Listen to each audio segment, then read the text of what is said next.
Hey everyone, it's Steve from the garden. Another nice day here.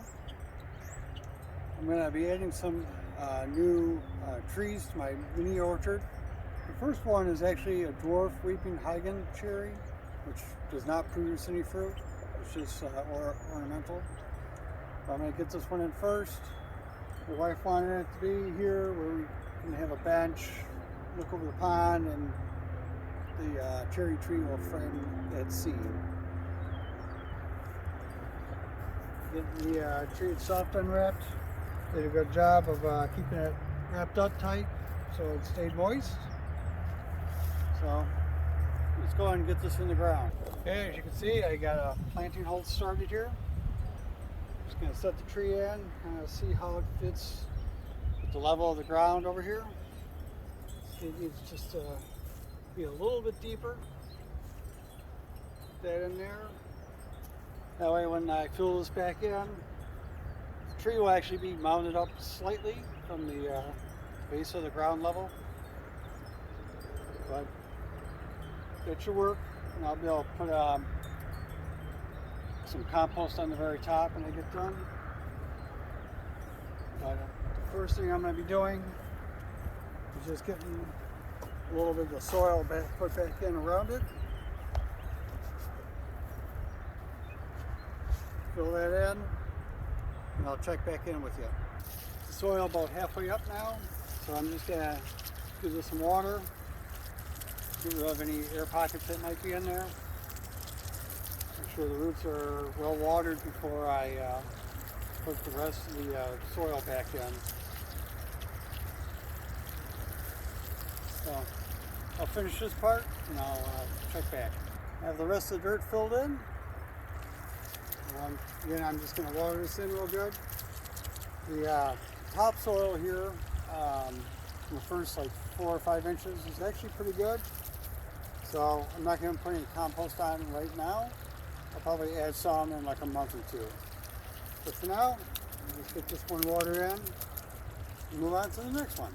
Next 2 trees up are dwarf contender peaches. I got the hole started for this one. The second one will go over to your right a little bit more, about 15 feet away. Now you might notice I have a big apple tree behind me. This tree will be coming out after another mature apple tree I have flowers this year. This tree no longer really produces any fruit. Sometimes it barely even flowers. So it's time for that one to go and make room for these peach trees. Now I have another peach, which is a Flaming Fury behind you, behind the camera. And these are all dwarf varieties, so I'll be able to put more trees in a smaller area and won't have to reach up so high when I go to pick the fruit. And eventually it comes. So let me get this started, I'll check back in. This peach is in, ready to go, it's been watered in good. And you can see this one's already got leaves on it, so wherever it came from, it's warmer than it is here. But long-range forecast is looking good. We got warm weather coming, at least warm weather for us at this time of year. No real days below freezing. So this one should be good. Move on to the next. The last fruit tree I put in is a dwarf Bing cherry. This tree should get to maybe 8 feet tall, or at least I'll keep it trimmed to that height. I have a Sweet Williams sweet cherry over there, and to your right, which you can't see, is a sour cherry. These 3 cherry trees should give us all the cherries we need. And like the sweet cherries, I can throw like bird netting over them to keep the birds out. So that'll be it for the orchard. So let's move on to the blueberries. Next up is planting my blueberries. So the first thing I have to do is, since I'm going to be putting these in containers, I need to get my potty mix for those mixed up. So it's going to be a combination of peat moss with some organic fertilizers, a good helping of sulfur to keep that soil acidic, since blueberries really need that acidic soil, and combining all that with compost. So let's get that started. This is the container I'm going to use. It's 15 inches tall, 22.5 inches wide, and I drilled some drainage holes in the bottom. It holds 42 quarts, which is like 1.3 cubic feet. For the actual mix, I'm combining my compost with peat moss. It's like a 1 gallon container. There's a little extra in there, so maybe 1.5 gallons worth of peat moss in there. Combine that with the peat moss, or combine that with the compost. I'm also doing a nice, generous amount of sulfur. Blueberries really like acidic soil, so you have to make sure you get plenty of acidity in there for them. Also adding some organic balanced fertilizer. Get them started. Some perlite. Making sure we get good drainage. This is azomite, so I'm just providing some extra minerals in there from that. Also have some woody stuff from some previous containers, and I just add some of that in there. And the last thing I'm going to add is I got some of this mycos, so some mycorrhiza in there.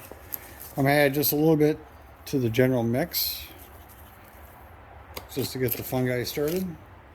And then when I put the plant in, I'll add some more of that to the actual planting hole. Anyways, I'm just going to take this. This is not all the compost I'm going to use. I'm going to add some more in. But I'm just going to get this mixed up initially, and then I'll add some more compost. The container's filled up and ready to go. We have our container mix all mixed together. We got blueberry to put in. This one is a North Blue. This came from Stark Brothers. There's our plant. So you notice I left a little bit of space here on the top, so that once I get the plant in, I'll put wood chip mulch on the top to help retain the moisture in the soil. So let's get a little hole dug. Okay, we have a hole ready for the plant. So as I mentioned earlier, I'm just going to take a little bit more of this mycos, sprinkle it into that hole. Take our plant. I'm going to rough up the roots on the edge here just a little bit. Get that in there. Fill it all back in. Alright, so that plant's ready to go. Just have to water it in, get some wood chip mulch on the top, and we'll put it out in the yard. All the blueberries have been planted in. These 3 up here are the new ones, along with the one on the back far right. It gives me 9 blueberry bushes now, but it's actually 8 varieties because I have 2 of one variety. That's the end of the video for today. Hope you liked it. Subscribe if you haven't already, and we'll see you on the next one.